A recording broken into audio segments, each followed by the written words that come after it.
बिस्मिल्लाहिर्रहमानिर्रहीम रब्बिश्रह ली सदरी व यस्सिर ली अमरी वहलुल उक़दतम मिन लिसानी यफ़क़हू क़ौली।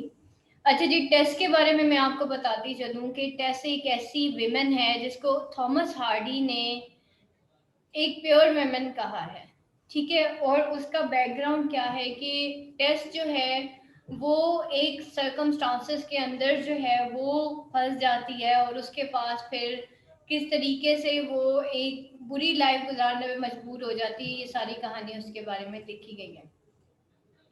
सबसे पहले हम इसके प्लॉट को देख लेते हैं कि क्या है कि Tess is a girl from a working class family that when they learn they are descendant of a noble family send Tess to a rich relative in Tantridge to get money or marry well so that her parents will be taken care of. Tess जो है एक working class family से ताल्लुक रखती थी और बहुत ही ये डिसेंट और of a descendant of a Nobel family थी, जो कि सेंड करते हैं टेस को अपने रिच रिलेटिव के पास इन टेंट्रिज ताकि वो वहाँ से पैसे ले सके और वहाँ पे अच्छी जगह पे शादी कर सके और अपने पेरेंट्स की भी टेक केयर कर सके. The meeting with Alec d'Urberville one of the relatives sees her dreadful fate. He is attracted to Tess and takes advantage of her when she comes to Trentridge. She returns home ruined. जब वो वापस जाती है तो वो तबाह हो चुकी होती है. Alice promises to take care of her, but she dislikes him so much that she would rather suffer than have any contact him. कि वो सफ़र होना ज़्यादा पसंद करती है rather than कि वो एलिस की मेहरबानी के साए में रहती है. After many refusals, Alice decides to rape her in forest. Tess bears a child she names Sorrow, who dies only days after it is born. Tess leaves home, goes to work to Talbot Dairy and falls in love with Angel Clare. ठीक है, वो जो है फिर finally वो जगह छोड़ के चली जाती है, घर छोड़ देती है और वो टेलबॉदे डेयरी में चली जाती है जहाँ पे वो एक लड़के से मोहब्बत कर बैठती है. Although she thinks herself unworthy of such a sweet man, Tess and Angel fall in love and decide to get married. She refuses his proposal because she wants to find a way to tell him about her past with Alice Travelers, but she cannot do it. So he writes him a letter and slips it under the door of his room, but he never gets the letter and he marries her. ठीक है, वो उसके room के अंदर एक letter लिखती है, लेकिन बाय चांस जो है एलिस को ताकि वो उसको एलिस डबरलिस के बारे में बता सके, लेकिन वो जो है इसका जो हस्बैंड होता है वो लेटर नहीं उसको मिलता और इनकी शादी हो जाती. So she writes him a letter and slip under the door of his room. लेकिन वो during the first wedding night she tells Angel about Alec and her son. ठीक है, वो फिर फर्स्ट वेडिंग नाइट पे एंजल को Alec और उसके अपने बेटे के बारे में बताती है. And Angel is betrayed and tricked and goes to Brazil. और एंजल जो है वो फिर उसको धोखा देता है और वो ब्राजील चला जाता है. She encounters Alec d'Urberville again and he begins visit her to convince her to marry him. अब वो दोबारा से एलिस डियरबेलस के पास दोबारा से चली जाती है और वो भी जो है उसको कन्विंस करता है कि वो उससे शादी कर ले. She agrees to be his wife. Angel then returns from Brazil and discovers that Tess married Alice, so she killed him. ठीक है, और फिर जो है जब एंजल वापस आता है फ्रॉम ब्राज़ील और वो ये डिस्कवर करता है कि टेस ने शादी कर ली है एलिस से, लेकिन वो उसको फिर एलिस को किल कर देती है. अच्छा जी, उसके बाद जो है कैरेक्टर्स में हम देखते हैं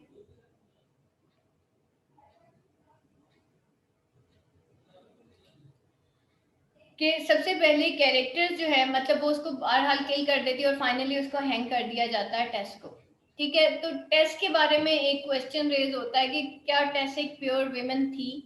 यहाँ पे कैरेक्टर्स देख लेते हैं कि हार्डी ने अपने कैरेक्टर्स को किस तरह से बताया है. यहाँ पे ये चीज़ समझना बहुत ज़रूरी है कि हार्डी जो है वो अपने कैरेक्टर्स को बैकग्राउंड ऑफ नेचर जो है वो पोर्ट्रे करता है.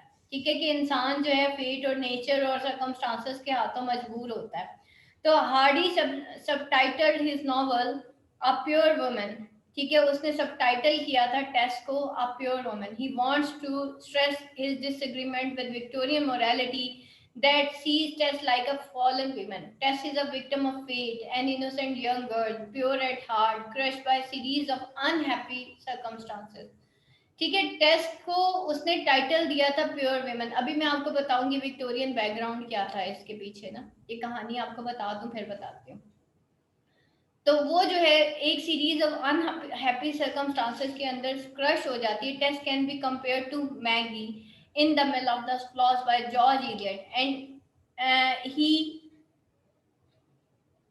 stirred in the scarlet letter by Hester in the Scarlet Letter by Hawthorne. The three characters are intelligent and sensitive. They are round figure in contrast with Victorian ideals. They have a secret and everyone has an illicit love affair. ठीक है, मिल on the floss भी जो George Eliot ने लिखा और उसके बाद Hester in the scarlet letter by Hawthorne, वहां पे भी तीन कैरेक्टर्स थे जो इंटेलिजेंट भी थे और सेंसिटिव थे। वो राउंड फिगर थे इन कंट्रास्ट विक्टोरियन आइडियल्स, और उनके भी सीक्रेट और हर किसी का एक इलिसिट लव अफेयर था। तो विक्टोरियन नॉवेल्स में बेसिकली इसने इलिसिट लव अफेयर जो है उसको एक्सपोज किया।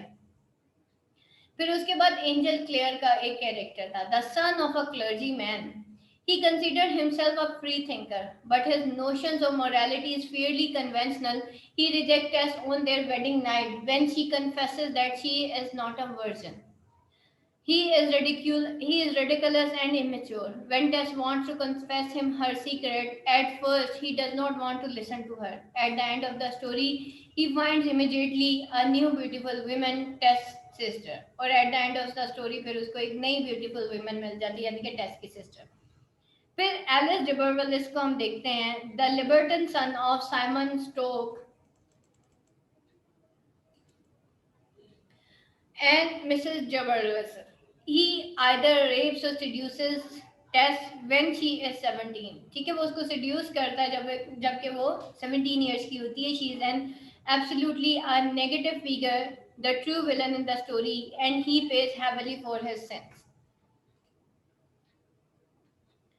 एनालिसिस देख लेते हैं, एनालिसिस एंड थीम।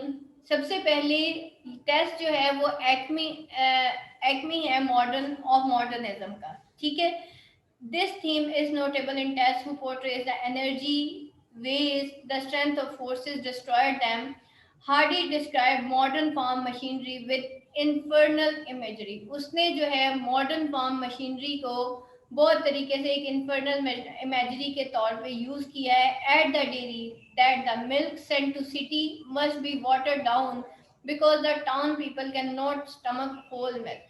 ठीक है, और उसमें जो है पानी मिक्स करना मतलब उसके अंदर पानी मिक्स करना पड़ता था क्योंकि लोग जो हैं वो उनका स्टमक जो है वो खालिश मिल्क जो है हजम नहीं कर सकता था।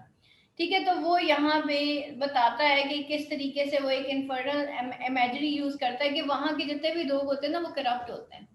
ठीक है, तो ये सारी चीजें यहाँ पे दिखाई जाती हैं कि किस तरह से एक हीरो को या एक हीरोइन को जो है वो फोर्सेस जो है वो डिस्ट्रॉय करती हैं। मोर ओवर वो जिस सर्कमस्टांसेस में रहती है, वो जो मॉडर्न दौर होता है वहाँ पे प्योरिटी की कोई अहमियत नहीं होती। फिर man separation from nature, sorry, Angel's middle class fastidiousness makes him reject us. ठीक है, उसकी वो जो मिडिल क्लास फास्टिडियसनेस होती है, उसकी जो सोच होती है, उसकी बेस पे वो रिजेक्ट करता है टेस्ट को। अ women whom Hardy often portrays a sort of Eve in harmony with natural world. When he parts from her, he gets so sick that he is reduced to a mere yellow skeleton. Man's separation from nature is implied both in the creation of destructive machinery and in ability to rejoice in pure nature. इंसान की separation जो है from nature वो implied होती है creation of destructive machinery. ये सारी जो हमारी सोच है, एक मॉडर्न सोच है, मशीनरी वाली सोच है, उसकी बेस पे या इंसान इतना मटीरियलिस्टिक हो गया है कि वो नेचर से एक्चुअली दूर हो गया। वो अपने अंदर की आवाज़ सुनने से कासिर है, इस वजह से वो जब टेस्ट से दूर होता है तो वो खुद भी बीमार हो जाता है। फिर सेक्सुअल डबल स्टैंडर्ड जो है यहाँ पे Tess falls in truly in a truly good women। ठीक है, but she is despised by society. ठीक है। टेस जो है, या फॉल्स तो नहीं कहेंगे इसको, Tess is a truly good women, but लेकिन वो डिस्पाइज होती है सोसाइटी के हाथों after losing her virginity before marriage. Hardy is on her side since he subtitles the book A Pure Woman Faithfully Presented and prefaces it with Shakespeare word, poor wounded name, my bosom as a bed, she lost thee। ठीक है, और वो उसको क्या कहता है, उसको Hardy जो है उसको क्या प्रेजेंट करता है, सब टाइटल करता है इस किताब का, प्योर वुमेन फेथफुली प्रेजेंटेड, एक प्योर वुमेन जिसको फेथफुली प्रेजेंट किया गया है, and prefaces it with Shakespeare word कि poor wounded name my bosom at as a bed.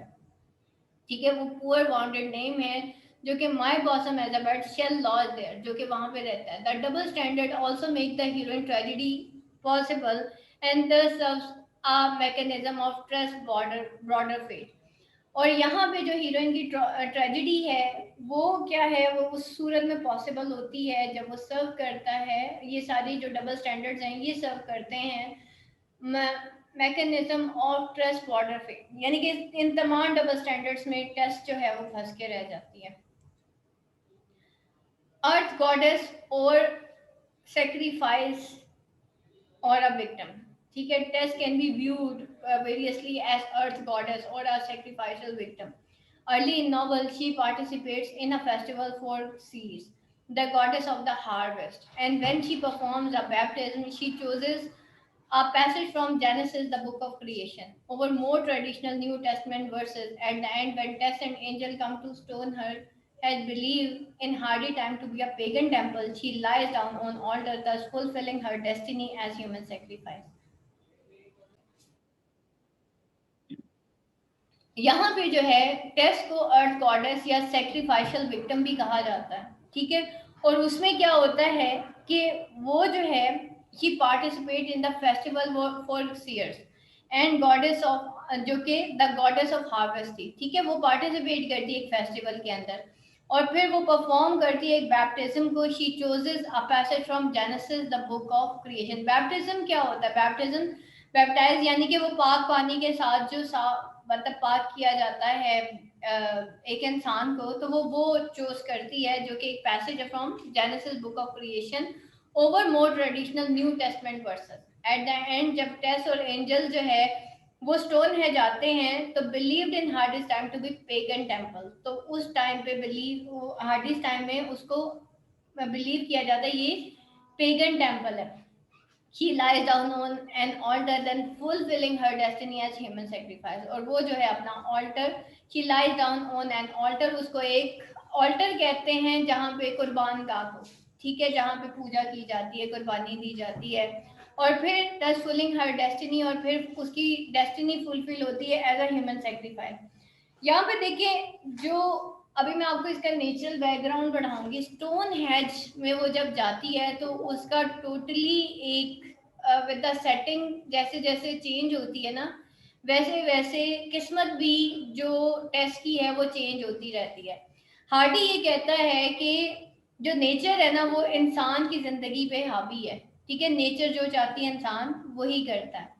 उसके बाद जो है पर्सोनिफिकेशन ऑफ नेचर देख लेते हैं कि Tess as personification of nature, lovely, present and exploitable animal imagery throughout the novel strengthens the association. Tess' misfortunes begin when she falls asleep while driving Prince to market, causing the horse death.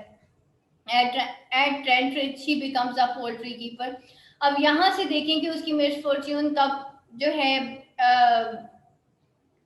मतलब start होती है, तो जब वो सो जाती है।